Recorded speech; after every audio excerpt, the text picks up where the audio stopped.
नमस्कार, मैं श्वेता। बिहारी न्यूज में आपका स्वागत है। खबरों की ओर बढ़ने से पहले एक नजर डालते हैं आज की सुर्खियों पर। बसंत पंचमी पर बिहार में उत्साह का माहौल। छात्र छात्राओं ने किताब कलम लेकर लिया आशीर्वाद।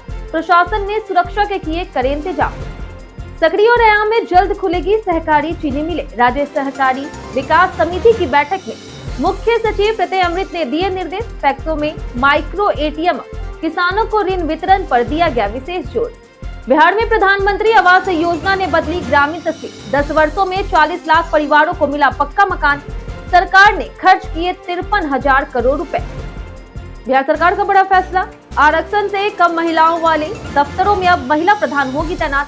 सभी विभागों को दफ्तरवार रिपोर्ट देने के दिए गए आदेश। सरफराज खान ने रणजी में दोहरा शतक लगाकर दिया वापसी का इशारा। फर्स्ट क्लास करियर का लगाया छठा दोहरा शतक। 5,000 रनों का आंकड़ा भी किया पार। चलिए एक नजर डालते हैं आज की 15 बड़ी खबरों की ओर। चलिए एक नजर डालते हैं शाम तक की बड़ी खबरों की ओर। बसंत पंचमी पर बिहार में श्रद्धा और उल्लास के साथ मनाई जा रही सरस्वती पूजा। बिहार में आज बसंत पंचमी के अवसर पर मां सरस्वती की पूजा पूरे श्रद्धा, उत्साह और भक्ति भाव के साथ मनाई जा रही। पटना, गया, मुजफ्फरपुर, दरभंगा, भागलपुर सहित राज्य के सभी जिलों में स्कूलों, कॉलेजों, घरों और सार्वजनिक पंडालों में भव्य प्रतिमाएं स्थापित की गई है। खासकर छात्र छात्राओं में पूजा को लेकर के विशेष उत्साह देखा जा रहा, जो किताब कलम के साथ मां का आशीर्वाद ले रहे। कलात्मक और इको फ्रेंडली प्रतिमाएं आकर्षण का केंद्र बनी है। वहीं सांस्कृतिक कार्यक्रमों में माहौल भक्तिमय है, जबकि प्रशासन ने सुरक्षा के पुख्ता इंतजाम किए। सकरी और रैयाम में जल्द खुलेगी सहकारी चीनी मिलें। राज्य सहकारी विकास समिति की 5वीं बैठक गुरुवार को मुख्य सचिव प्रत्यय अमृत की अध्यक्षता में हुई है। बैठक में सकरी और रैयाम में जल्द सहकारी चीनी मिल खोलने का निर्देश दिया गया। इसके साथ पैक्सों में माइक्रो एटीएम सुविधा, सहकारी बैंकों में सरकारी फंड रखने, सभी सहकारी समितियों के निबंधन और विकेंद्रीकृत अन्न भंडारण योजना के बेहतर क्रियान्वयन पर जोर दिया गया। भारत सरकार के अपर सचिव पंकज कुमार बंसल ने अपंजीकृत डेयरी सहकारी समितियों के शीघ्र निबंधन का निर्देश दिया। किसानों को पैक्सों के माध्यम से ऋण वितरण, वसूली लक्ष्य तय करने और सहकारी बैंकों के व्यवसाय विकास पर भी चर्चा हुई। आरक्षण से कम महिलाओं वाले दफ्तरों में अब महिला प्रधान होंगी तैनात। बिहार सरकार ने निर्देश दिया है कि जिन कार्यालयों में महिलाओं की भागीदारी निर्धारित आरक्षण से कम होगी, वहां कार्यालय प्रधान के पद पर महिला की नियुक्ति की जाएगी। सामान्य प्रशासन विभाग ने सभी विभागों के सचिव, प्रधान सचिव और अपर मुख्य सचिवों को पत्र भेज करके इसे योजना के पालन का निर्देश दिया। 7 निश्चय 3 के तहत सशक्त और सक्षम महिला बनाने के लक्ष्य को ध्यान में रखते हुए विभागों को दफ्तरवार यह जानकारी देनी होगी कि आरक्षित महिला सीटों में कितनी भरी है और कितनी खाली है। इसके बाद महिला प्रधानों की तैनाती का अंतिम फैसला लिया जाएगा। बिहार उड़ीसा के बीच वाया झारखंड 24 नए बस रूट होगी शुरू। बिहार और उड़ीसा के बीच वाया झारखंड 24 नए बस रूटों का परिचालन शुरू किया जाएगा।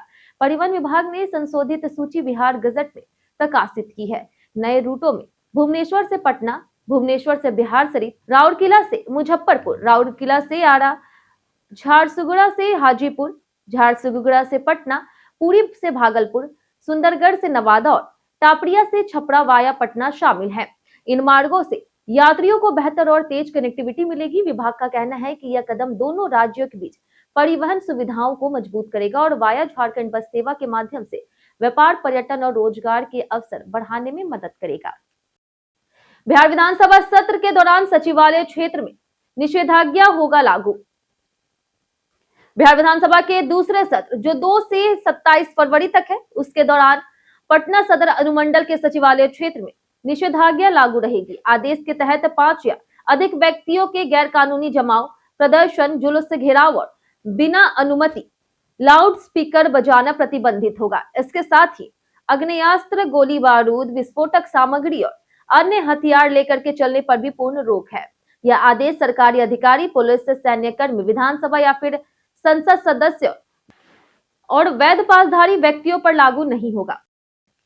बिहार में उद्योगों को बढ़ावा देने जलमार्ग का किया जाएगा विस्तार। बिहार में उद्योगों के विकास के लिए जलमार्ग का विस्तार किया जाएगा, जिससे आयात निर्यात लागत सड़क मार्ग की तुलना में लगभग 50% सस्ती होगी और 4 गुना अधिक कच्चा माल पहुंच सकेगा। राज्य में वर्तमान में 2 रोपेक्स वेसल और 21 सामुदायिक जेटी काम कर रहे हैं, जबकि 17 नए जेटी बनाए जाएंगे। जलमार्ग से बालू, सब्जी और भारी सामान की ढुलाई आसान होगी।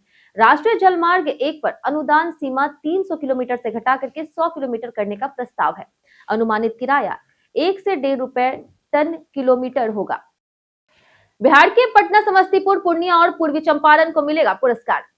बिहार में विधानसभा चुनाव में वोटिंग प्रतिशत बढ़ाने वाले जिलों पटना, समस्तीपुर, पूर्णिया और पूर्वी चंपारण को श्रेष्ठ निर्वाचन जिला का पुरस्कार मिलेगा। राज्य के अपर मुख्य निर्वाचन अधिकारी माधव कुमार सिंह ने बताया कि विशेष पुरस्कार श्रेणी में मुख्य निर्वाचन अधिकारी विनोद सिंह गुंजियाल, अतिरिक्त पुलिस महानिदेशक कुंदन कृष्णन और आर्थिक अपराध इकाई के पुलिस महानिरीक्षक मानवजीत ढिल्लो को नेतृत्व और समन्वय के लिए चुना गया है। बेस्ट सोशल मीडिया टीम पुरस्कार कपिल शर्मा को मिलेगा। मतदाता जागरूकता ट्रेनिंग और चुनाव प्रबंधन में योगदान देने वाले डीएम और अधिकारियों को भी अलग अलग श्रेणियों में सम्मानित किया जाएगा। पुरस्कार वितरण 25 जनवरी को अधिवेशन भवन में होगा। बिहार में पीएम आवास योजना से 44 लाख परिवारों को मिला घर। प्रधानमंत्री आवास योजना ने बिहार के गांवों की तस्वीर बदल दी। पिछले 10 वर्षों में इस योजना के तहत लगभग 44 लाख गरीब और बेघर परिवारों को पक्का मकान मिल चुका है। 2016-17 से अब तक सरकार ने करीब 53,000 करोड़ रुपए खर्च कर ग्रामीणों का घर का सपना पूरा किया। प्रति लाभार्थी 1.54 लाख रुपए तक सहायता दी जाती है। ग्रामीण विकास मंत्री के अनुसार पक्का मकान मिलने से लोगों का जीवन सुरक्षित और सम्मानजनक हुआ।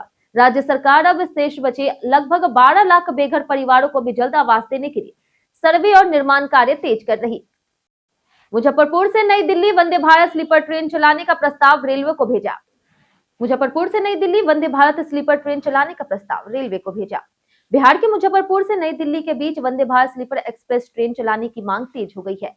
पटना में क्षेत्रीय रेल उपयोगकर्ता परामर्शदात्री समिति की बैठक में केंद्रीय राज्य मंत्री डॉक्टर राजभूषण चौधरी के प्रतिनिधि हरिराम मिश्रा ने इसके लिए रेलवे बोर्ड को प्रस्ताव भेजे जाने की जानकारी दी। यह रूट लंबे समय से वंदे भारत ट्रेन की प्रतीक्षा कर रहा, क्योंकि वर्तमान ट्रेनों में 18 से 20 घंटे लगते हैं। वंदे भारत स्लीपर के परिचालन से सफर 5 से 6 घंटे में पूरा होगा। सांसदों और रेलवे उपयोगकर्ताओं ने यात्री सुविधाओं और नए रूटों की भी चर्चा की है। बिहार के 8 शहरों में डंप साइट रेमेडिएशन से सफाई अभियान शुरू। पटना में लगभग 13 लाख टन से ज्यादा पुराने कचरे का बोझ शहर की हवा और पर्यावरण के लिए खतरा बन गया है। इसे निस्तारित करने के लिए केंद्र सरकार के dump site remediation accelerator program यानी कि ड्रैप के तहत पटना को प्रमुख शहरों में शामिल किया गया। पटना में लगभग 13 लाख टन से ज्यादा पुराने कचरे का बोझ शहर की हवा और पर्यावरण के लिए खतरा बन गया है।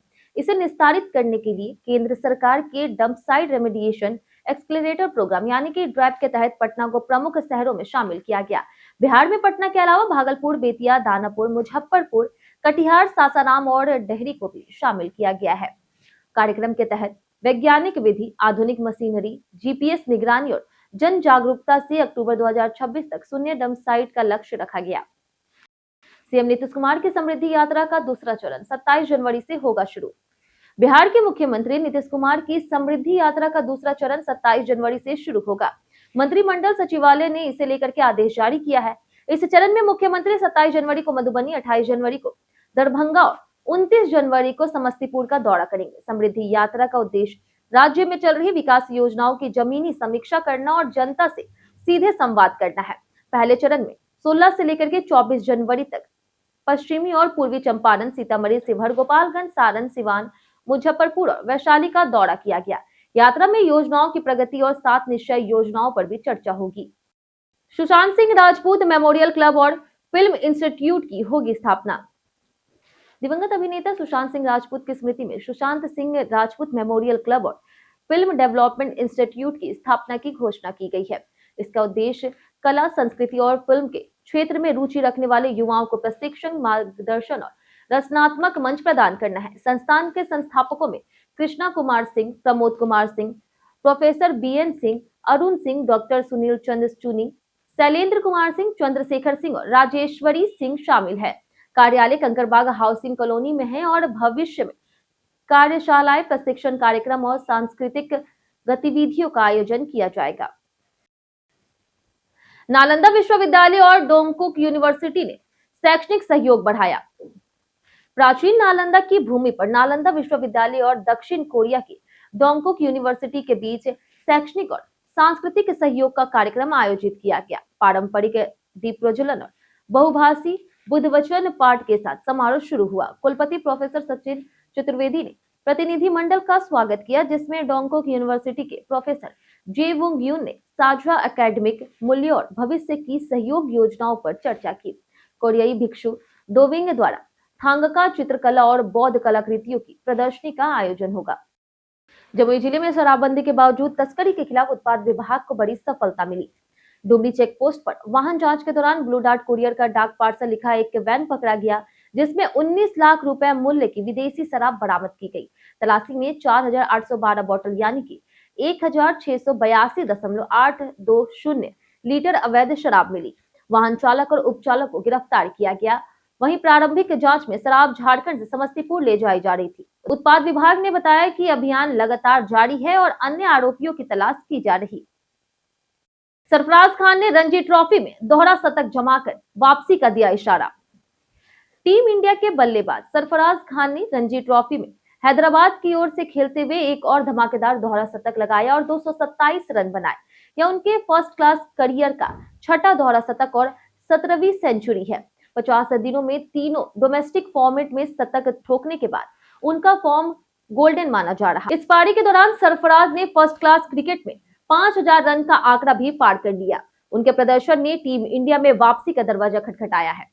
ये दिन हमारे द्वारा पूछे गए सवाल का जवाब आप लोग में से बहुत लोगों ने हमारे कमेंट बॉक्स सेक्शन में लिख कर दिया है। जिन्होंने हमारे द्वारा पूछे गए सवाल का जवाब दिया उनके नाम है मुरली पासवान, रामलाल सोरेन, राकेश राम, रीना कुमारी, सूरज राय, अनवर करीम खान, कुश कुमार, राजकुमार यादव, विजय घायल, सूरज राय, गुड्डू कुमार, अमरजीत कुमार, हिरन देवी, विजेंद्र सिंह, शिव शक्ति, पंकज राज, विजय घायल, राजेश मांझी, राम बाबू दास, मनिका कुमार, प्रदीप पंडित, पंचनंद सिंह, गौतम पासवान, अतीक खान, ओम प्रकाश, अमित कुमार और चंदन कुमार। इसी के साथ बढ़ते हैं आज के सवाल की ओर। आज का सवाल है, आपके क्षेत्र में सरस्वती पूजा पर क्या खास आयोजन होते हैं? आप अपना जवाब हमें हमारे कमेंट सेक्शन में लिखकर जरूर बताएं। आज के लिए इतना ही। बिहार की तमाम खबरों के साथ बने रहने के लिए देखते रहे बिहारी न्यूज, और साथ ही अगर आप यूट्यूब चैनल पर देख रहे हैं तो चैनल को सब्सक्राइब कर दे, और अगर आप फेसबुक पेज पर देख रहे हैं तो लाइक और फॉलो जरूर करें।